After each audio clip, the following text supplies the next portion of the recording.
What is good, y'all boys? It's Unmatched, and I'm coming at you with another reaction video. Today I reacted to Making the Case, LeBron James. Now I reacted to another one of these. It was Larry Bird.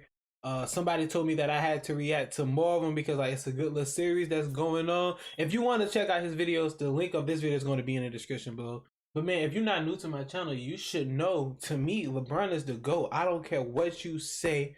Like, I done already did, like, come on, bro. Like, it's so many things. I can go into detail why I think he's the GOAT.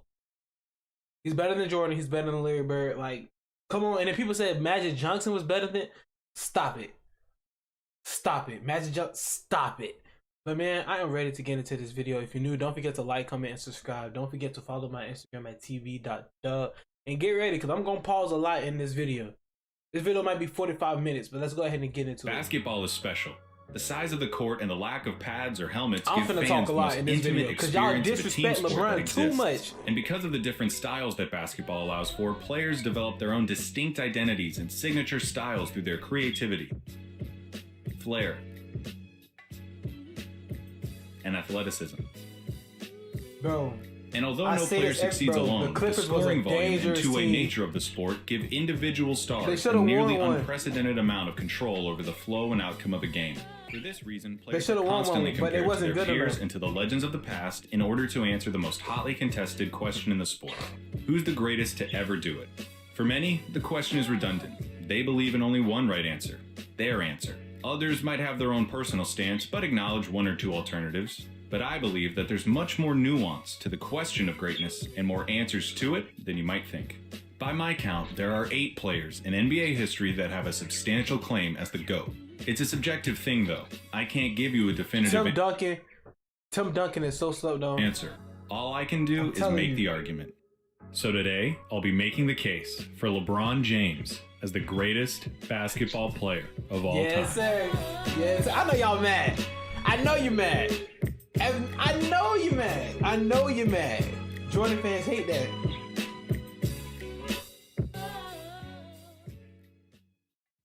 To begin making the case for LeBron James, no. Michael Jordan is the GOAT. LeBron James. Oh my mama! If you go in my comments, I said LeBron's the GOAT. My opinion. And people get mad at me like, bro, I heard, bro, oh my, it's so many comments. People said I'm slow. People said I'm ignorant. People said I don't know basketball just because of my opinion. Is you dumb? Bro, to me, LeBron did everything better than Michael Jordan besides defense. I'll give him that. Like, that's it. That's it. And it's not like by far that he's beating LeBron on defense. But come on.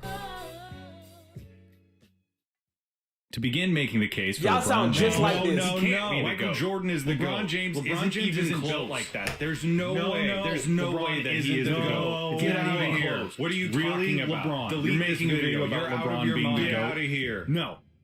Bro. And just like that, we've started the LeBron GOAT case off right.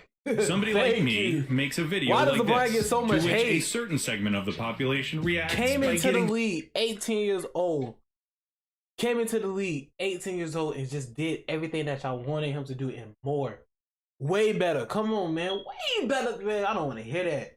He did way better than Jordan. Blood vessels. And that's a really interesting reaction to me. I've made videos about why players like Larry Bird and Tim Duncan are the GOATs. And sure, I get some, this video is garbage because MJ is the GOAT comments. But it's mostly been people having a lovely chat about the merits and nuances of those players' careers.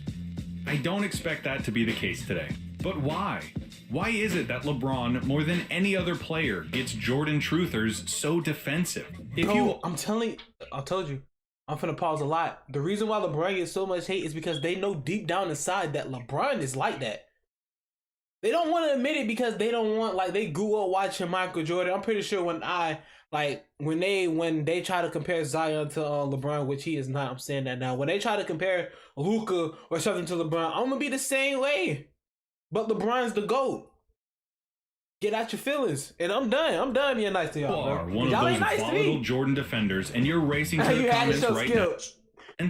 If you are one of those volatile Jordan defenders and you're racing to the comments right now, I know that there's nothing I can do to stop you. But for the rest of you, please, just humor me. Even if you think Jordan's the GOAT. Hear what I have to say. We all still love basketball. We can all still be friends. When LeBron James was a freshman at St. Vincent St. Mary's High School in Akron, Ohio, he posted per-game averages of 18 points, 6 rebounds, and 3 assists. The Irish went undefeated 27-0, won the state championship, and James was named the state tournament MVP. And just like that, the final year of anonymity for LeBron James was over. In the summer, between his freshman and sophomore years, James's play on the AAU circuit caught the eyes of every scout he encountered. Word began to spread far and wide about the man-child from Akron, Ohio. In his sophomore season, he saw an increase in every box score figure. His team started playing home games at the University of Akron's arena in order to seat the thousands of spectators. His team lost 18. Somebody in high school going to see, come on. They need that to see somebody in high school play. Stop it. One game all year and won the state championship again. He became the first sophomore ever named to USA Today's All-USA First Team. He had officially entered the territory of phenom. Scouts were infatuated with James for a number of reasons. He had every measurable you could want out of a 16-year-old. Tall, strong, good wingspan, off-the-charts athleticism. But he also had superb instincts, a natural enthusiasm for the game, an unselfish play style, preternatural passing abilities, and strong leadership qualities. Which is why, in his junior year, Sports Illustrated. Now this cover didn't single-handedly trigger the outrageous expectations of LeBron James, but it certainly helped. The cover acknowledged James's unprecedented talent at such an early stage, while alluding to the expectations, hopes, and wonders that such an unbelievable talent would have to bear. Beginning his junior year, James and the... Look at that, man. Iconic.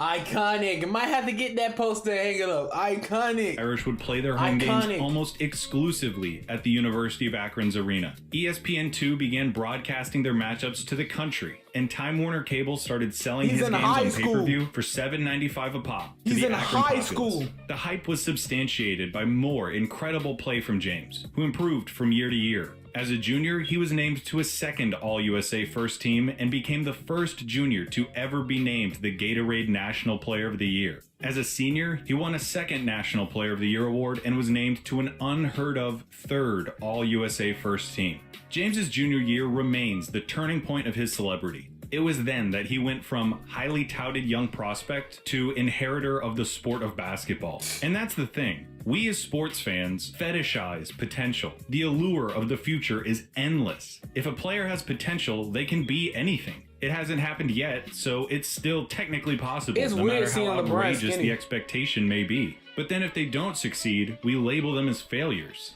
busts. Couldn't do it, didn't pan out. Never mind the fact that we were the ones who set the expectations to begin with. Promise is a double-edged sword, and this was promise like no other. LeBron was the first real athletic prodigy of the internet era. It was the first time that the country could whip itself up into this kind of frenzy about the next big athlete in the uber-commercialized post-Jordan NBA. These days, young prospects in every sport get enough smoke blown up their asses to host a barbecue, with top 100 recruiting lists and the videos with titles calling any prospect who hits back-to-back threes the next Steph Curry. It's too... No cap. No guy. I really don't know who the face of the league is going to be. They trying to say it's Ja Morant. I don't see that. I feel like it'll be Luka. Nah, it'll probably be Giannis. It'll be Luka or Giannis. Giannis gonna win. Like Giannis gonna win 6 rings. Giannis gonna win a couple rings, but man, come on, bro. LeBron been getting hate for the longest. For what? For what? I can't wait till he start talking. Ooh, I can't wait. Much to say that it started with LeBron, but he was undoubtedly the initial product of the hype machine we're familiar with today. He was so good at such a young age, and so many people saw him and talked about him and heard about him that the stakes were clear. LeBron James could not be a 6-time NBA All-Star. He couldn't win 1 or 2 MVPs. He couldn't be the next Tracy McGrady or the next Vince Carter. Tracy McGrady? The face Vince of Carter? Compared to LeBron? You sound dumb. And go down in history as one of, if not the, greatest basketball players of all time. In the Sports Illustrated article, the one that called him the chosen one, a label that he embraced by having it tattooed on his back. Writer Grant Wall recognized the absurdity of asking if a 17-year-old who still couldn't buy cigarettes was really the heir to the next generation of basketball. But after seeing LeBron and talking to him, Wall concedes that it was indeed the right question. Was it ever? In the 2004 NBA draft, LeBron James was the first overall selection by his hometown Cleveland Cavaliers. He was selected ahead of college standout Chris Bosh, Dwayne Wade, who had just led Marquette to the Final Four and was named an All-American, college basketball's Player of the Year TJ Ford, and Carmelo Anthony, who had just led Syracuse to an NCAA championship. Boy, that's a boy. What a class right there, bro. Oh my. Boy, that's a good class right there. But look, a lot of people say that LeBron made super teams. I hope he bring that up. He gonna bring it up. He gonna bring it up. Went ahead of all of them with the weight of a franchise, a city, and perhaps a league on his 18-year-old shoulders. As the most anticipated basketball player since Lou Alcindor, LeBron James could not falter. What if he'd failed? What if the $100 million shoe deals and the celebrity and the fame had been too much too soon? And honestly, how wasn't it? How did LeBron not mess it all up? I don't know, but he didn't. And I'd be remiss if I didn't mention the incredible things that he's done since with his platform as the country's most famous athlete. He's spurred and advocated social change, especially in the realm of civil rights, from Trayvon Martin's shooting to the Black Lives Matter movement. He has been an indispensable source of goodwill and good fortune. That's why they hate him. That's why they hate LeBron, because he don't shut up. He ain't finna shut up and dribble. He gonna speak out. That's why y'all don't like LeBron. It gotta be. It can't be because of his game. Can't be because of that. If you say he can't play basketball, you just a hater and you don't know basketball. For his community. He's been the most important focal point in the era of player empowerment in the NBA. He didn't just defy the odds by not becoming a complete nutcase. He has leveraged his position, set an incredible example, and has been one of the best role models that any child or parent could ever ask for. Facts. He's still playing, which means that all of these accolades are subject to change, and likely will. But the only assumptions I'll be making are that LeBron finished within at least the top 5 of MVP voting this year and made first team All-NBA, which means he has been named to 13 All-NBA first teams and 16 total All-NBA teams. Both records demonstrating his unbelievably... Dang, what kind of...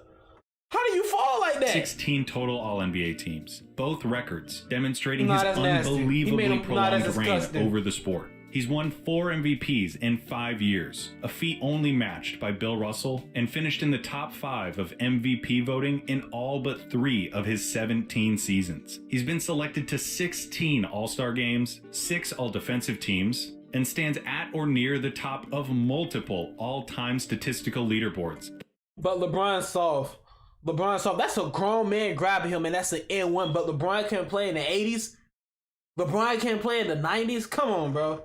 If LeBron's playing the 80s, bro, he's been selected to 16 All-Star games, 6 All-Defensive teams, and stands at or near the top of multiple all-time statistical leaderboards that demonstrate his all-around proficiency from playoff points scored to career assists. He has achieved such a universal and unique statistical position for a number of reasons. Namely among them, LeBron James is the best basketball player of all time.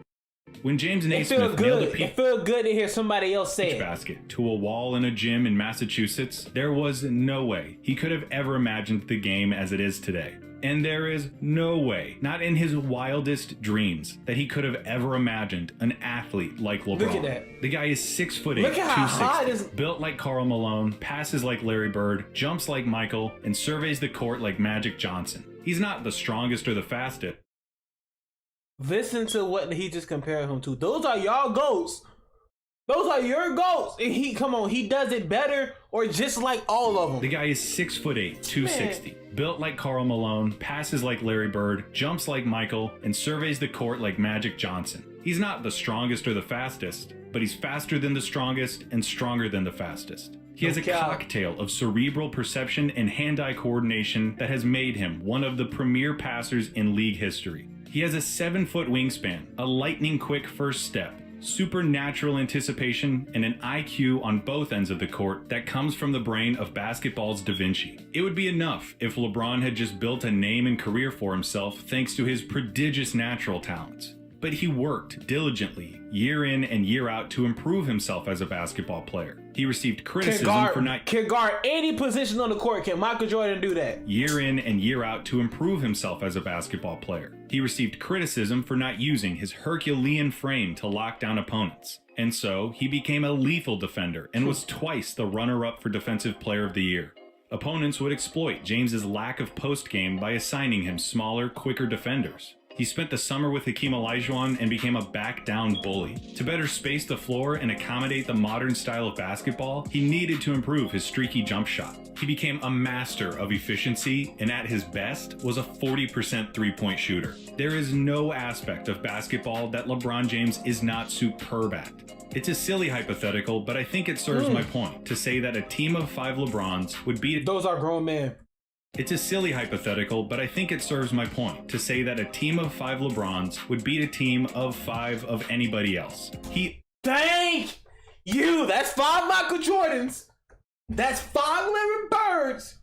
That's 5 Magic Johnsons. Thank you. And he's not a youngin'. He's not a young head like me, so what you gonna say?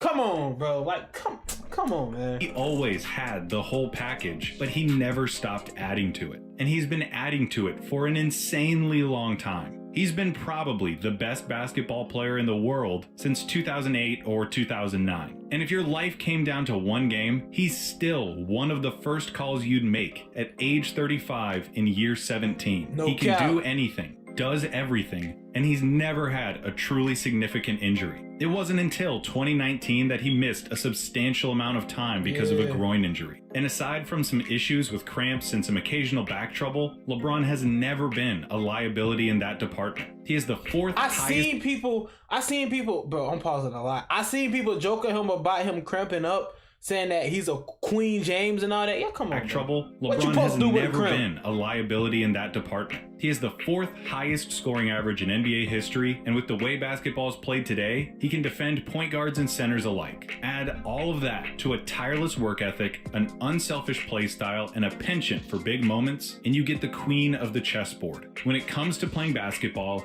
he is the best at it. Hold on. I think I hear something. It's the sound of Skip Bayless's acolytes losing their shit in my comment section. Best player ever. Big moments? No way. LeBron's terrible in the clutch. He hates taking the last shot. He doesn't have the killer instinct. He doesn't have what it takes to come through in crunch time.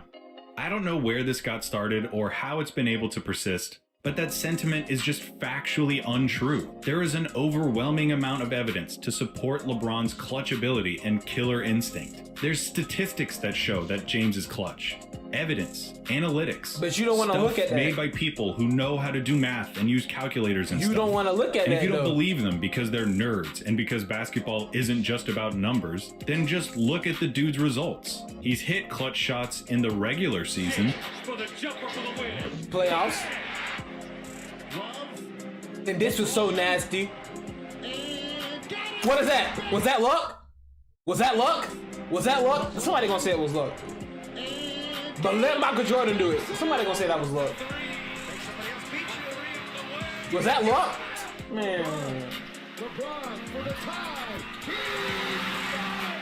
And he's hit clutch shots in the playoffs.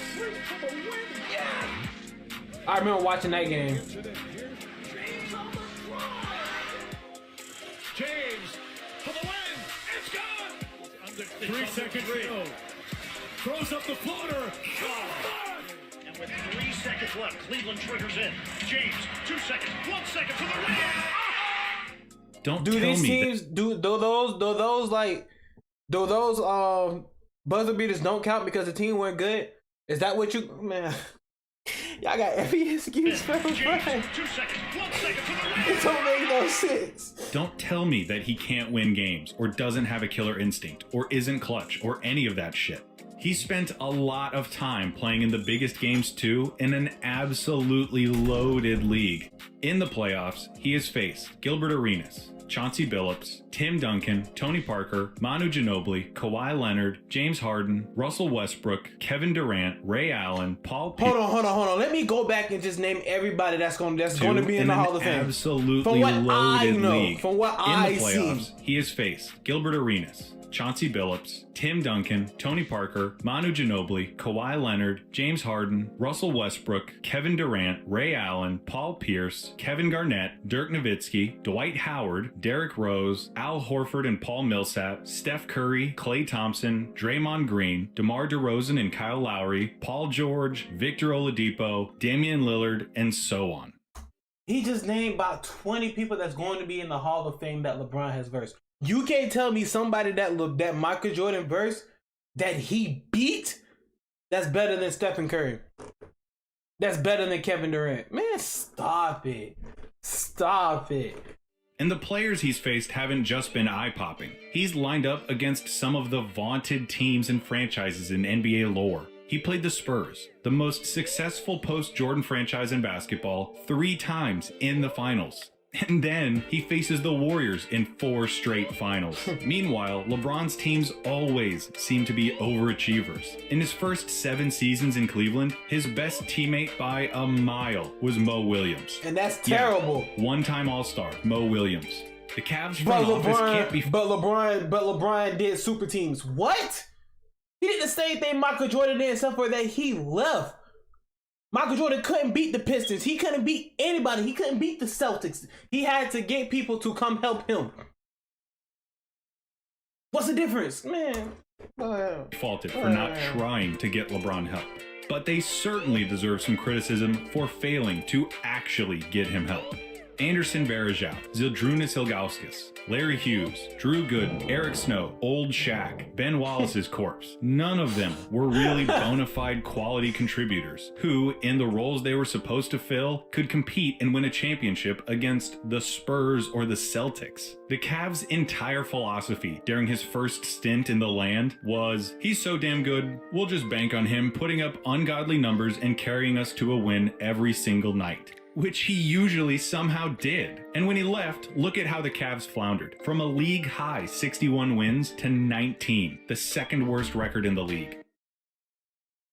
Nothing exemplified the plight of LeBron more than Game 5 of the 2007 Eastern Conference Finals. With the series tied at 2 games apiece, LeBron and the Cavs were trying to pull off an upset against the former champion Detroit Pistons nucleus on their home court. With around 3 minutes remaining in the fourth quarter and the Cavs down 7, LeBron got fouled on a drive, and so began one of the most impressive stretches of basketball ever played in any series by any player. To say that James, at age 22, proceeded to take over the game feels like an undersell. He scored 29 of the Cavs' final 30 points, including 25 in a row. He was transcendent, finishing with 48 points after 2 overtimes. 29 of the last 30, but he's not clutch?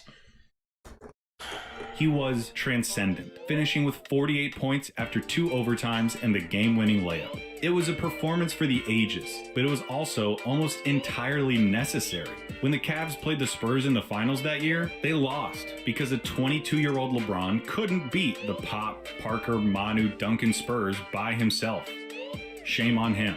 So is there any surprise that he wanted to go to a real team like Miami, where he didn't have to do everything? And make no mistake, it's not like he didn't still have his Atlas moments with the Heat. Game 6 of the 2012 Eastern Conference Finals. The Heat are down 3-2, coming off of the decision in the 2011 Finals. LeBron and the Heat were under as big of a magnifying glass as you can get. In Boston, the Celtics had the chance to send the LeBron, Wade, Bosch Heat. I can't believe Paul Pierce actually thought he could compare himself to LeBron. Historical wayside as a catastrophic failure. But then LeBron put on this face and picked the Celtics apart. He had 30 points in the first half. Probably his greatest game of all time. He was everywhere doing everything. He sucked the oxygen out of the arena and never gave it back, coming through with an all-time performance in maybe the most important game of his career. 2013 Finals, Games 6 and 7. Leading the fourth quarter charge in Game 6, hitting a crucial 3 with 20 seconds left to set up Ray Allen's legendary shot. But they don't talk about the 3. They don't talk about the 3 that happened before. If LeBron don't hit this 3, the game is over. But he's not clutch. If LeBron don't hit this 3, it's over. That's done for. They don't win. It's 3-2. That's it. Without this 3, bro, come on, man. But he isn't clutch. Back out to James, another 3. It's good. James knocks it down. 37, 12, and 4, plus the series icing jumper in Game 7. Tim Duncan showing James pulls up. That was luck. It's LeBron. It don't count. But if it was Jordan, greatest player of all time. Ice in his veins. The games, series, and runs that he's had will someday fill their own multi-part documentary. We'll talk about a few more later, but the overall theme is undeniable. LeBron has lived in the playoffs and thrived under the brightest of lights, despite the unique brand of scrutiny, doubt, and criticism that is his.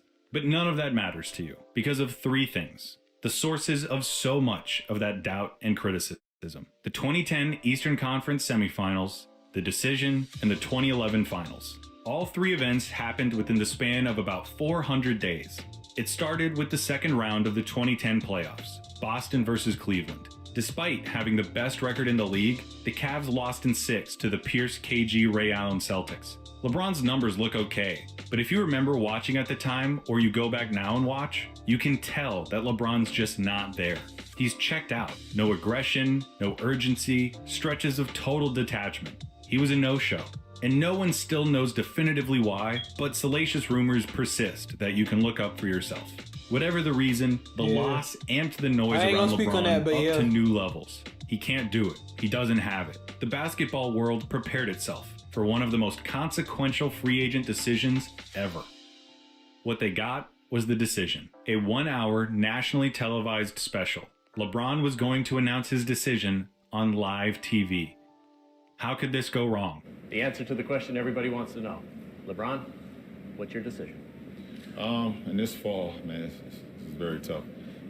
In this fall, I'm going to take my talents to South Beach and join the Miami Heat. South Beach? What you want? Come on, bro. Biggest decision in history. Dumped his hometown team, the most tortured sports city in America, live on television to join a super team with Dwayne Wade and Chris Bosh. He had quit on Cleveland in the playoffs and followed it up with the mother of all backstabs. The decision remains perhaps the single meanest thing an athlete has ever done to their franchise. It was mindless, shallow, insulting, and egotistical in a profound way. LeBron quickly went from one of the most popular and celebrated athletes in the country to its most hated. Cavs owner Dan Gilbert published an infamous letter tearing James apart. Fans burned his jersey in the streets. Conversations about how LeBron was wired and whether he could be the guy flooded the airwaves. But the funny thing was, I don't think anyone really faulted him for wanting out of Cleveland. It was clear that he didn't get the help that a superstar needs in order to capitalize on their talents. The criticism was first and foremost with the execution,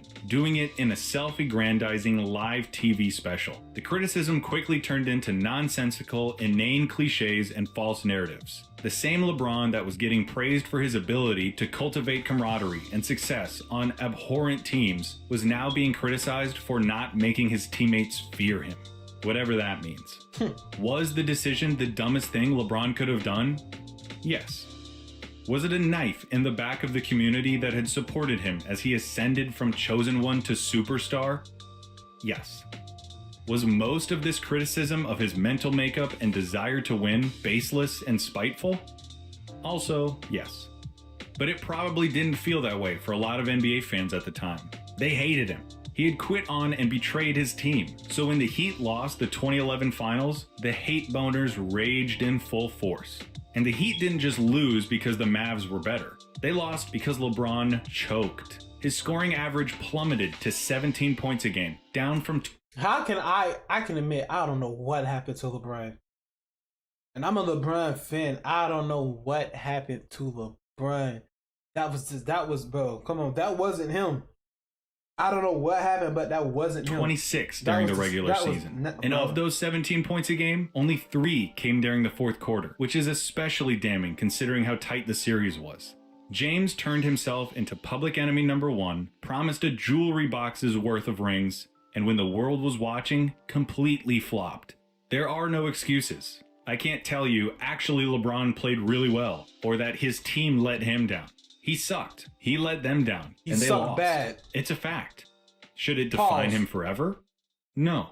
Because if we take a trip into yesteryear, we can look at a young point guard on the Los Angeles Lakers in the 1984 finals by the name of Don't do that. Magic. Don't do that. That's Magic Johnson. You can't talk about people in the 80s. Don't do that. Johnson. The series was the first championship meeting between Larry Bird and Magic since the record-breaking collegiate showdown. The two were now the faces of a surging NBA, revitalized thanks to their mastery and rivalry. What did Magic do?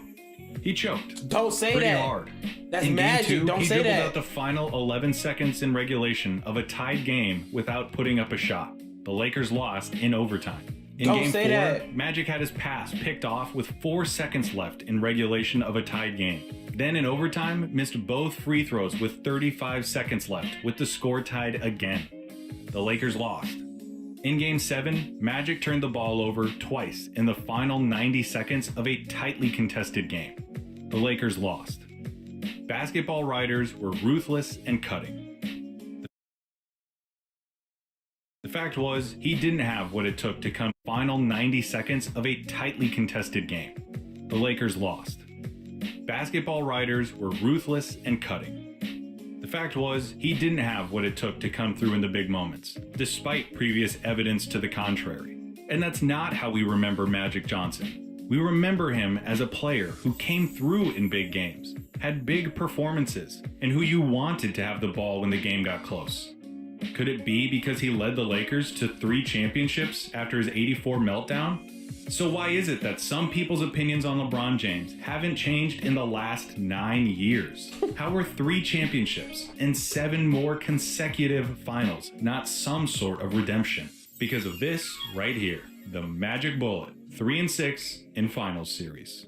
Not that he's won 3 championships, or that he's made 9 finals, or that he spent almost the entire decade of the 2010s playing June basketball. It's that he's made it 9 times and lost 6 times. Would it be better if he were 3-0 or 3-3? It is not a meaningful or insightful conversation in any capacity to boil down a player's entire career, his contributions, strengths, weaknesses, and subtleties, to just his record in the NBA Finals. How is it that making it to the finals and losing is worse than not making it at all? If you take the time to actually look at how he ended up in those series and what he actually did in them, I have Greatest run, what was it, 2018? Bro, the Cavaliers was not supposed to make it to the finals. The second best player on that team was Kevin Love. And that's not saying that Kevin Love isn't like that, but Kevin Love and LeBron versus Kevin Durant, Stephen Curry, Draymond Green, and Klay Thompson. Come on, man. Whole idea how you could misconstrue his finals performances as a hindrance to his case. We talked about 07, 11, 12, and 13. Of those 4, the first was a loss to a team with an actual roster and head coach. The second was a loss that can be pinned entirely on James. And the last 2 were victories. In 2014, the Spurs played absolutely divine basketball. You cannot play the game better. LeBron and Chris Bosh were the only players on the roster who showed up. Nobody else, either because of age or mileage, could handle the physical toll of a 4th straight finals. LeBron led the Heat in every stat but blocks. He averaged 28, 7, and 4 while shooting 57, 51, 79 splits. As Mike Tyson said to Sports Illustrated, the Spurs won because they deserved to, not because of what LeBron didn't do. You're out of your mind if you think that the 2015 finals is a black mark on LeBron's legacy. The Cavs lost Kevin Love in the first round and Kyrie Irving in Game 1 of the finals. If we had Kevin Love and Kyrie Irving 2015, bro, that would have been it. That would have been game. We would have won. I know that. You know that. If you know basketball, you should know that. 2015 against the Warriors. But Curry LeBron not was stopping so Kyrie. Supremely impressive that Cleveland actually had a prayer of winning the series, which garnered him finals MVP votes despite being on the losing team. His averages were unreal, and Andre Iguodala won the award specifically because he kept LeBron from doing more damage. How? He was called the LeBron stopper. How? Look at this. Look at these stats. How? won the award specifically because he kept LeBron from doing more damage. In 2017, after a super weird regular season, the Cavs flipped the switch and cruised to the finals against the new-look Warriors with Kevin Durant. LeBron became the first player to average a triple-double in the finals, but the Cavs lost in 5, keeping the Warriors from sweeping their way through the entire playoffs. In 2018, without Kyrie, LeBron had a run that was eerily similar to his 2007 streak. Game winners, crazy numbers, Game 7s, the whole thing. The culmination of the run happened in Game 1 of the finals, when LeBron scored an earth-shattering 51 points, giving the Cavs a chance to take a 1-0 lead in the series. And then this happened. Listen, rebound goes to the Cavs. J.R. Smith brings it back out, throws it a Hill. Hill shot blocked. For the past 13... I'm not going to say that game... I'm not going to say that game would have made them win this series, but I'm saying, bro, that game, if they would have won, it would have boosted their confidence. Knowing Kevin Durant, it would have lowered his, man.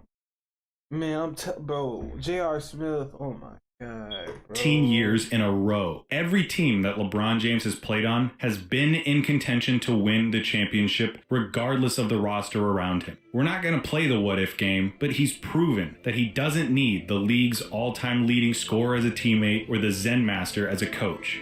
He also doesn't need time off between finals. It took him 8 straight finals before he finally wore down.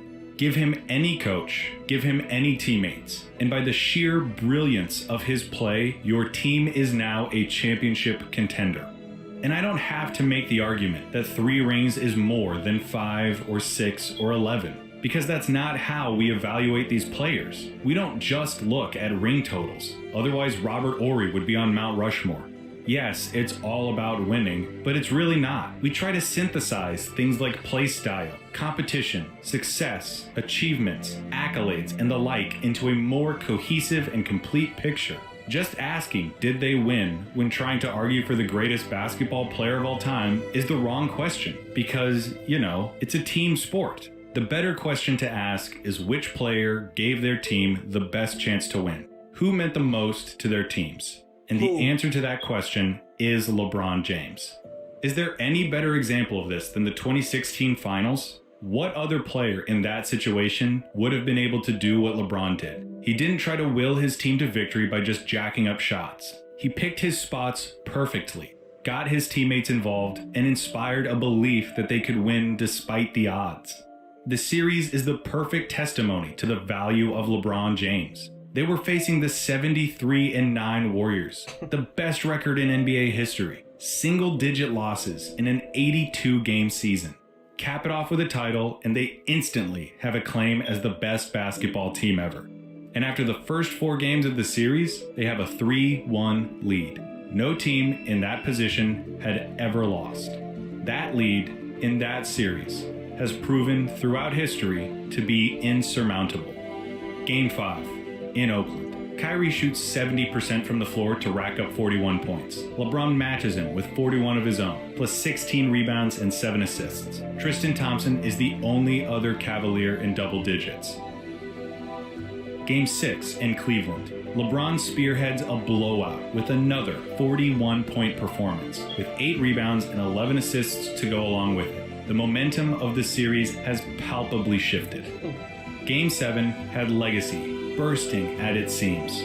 Something historic was going to happen, no matter how the game ended. Either the Warriors were about to cap off the most successful basketball season ever, or the Cavs were going to do the unthinkable. A 3-1 comeback, their first franchise title, Cleveland's first championship in 52 years, all made possible by LeBron James. A Cleveland win in Game 7 represented the single most significant feat that that layup so nasty. I'm listening, but that layup was so nasty. A Cleveland win in Game 7 represented the single most significant feat that any player has ever achieved. The most anticipated high school basketball player in a lifetime, who became the chosen one 45 minutes away from the team that would draft him, who took that team to brand new heights, who broke that city's heart in an astonishing way, came back to try to make things right, and was now 1 game away from fulfilling his promise in an unprecedented comeback against a record-breaking opponent. He isn't Michael Jordan. Don't expect him to be. He's not Magic Johnson either. He's not Larry Bird or Bill Russell or Wilt Chamberlain. He's LeBron James, the most valuable basketball player ever. The most complete basketball player who's ever lived. Thank you. The greatest basketball player of all time. Bro, you know it, bro. Excellent video, bro. Excellent video. Excellent video. I really just want to, I can't wait to post this. I just want to read the comments. Y'all go, bro. And I'm already knowing y'all gonna talk about the 2011 finals. If you're gonna do that, bring up Michael Jordan not being able to beat Larry Bird. Bring up all the bad. Bro, you know what, man? LeBron's the GOAT.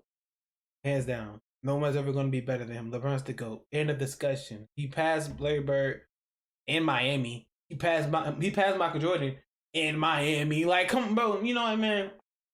If you enjoyed the video, don't forget to like, comment, and subscribe. Don't forget to follow my Instagram at tb.doug. And yeah, man, I'm out.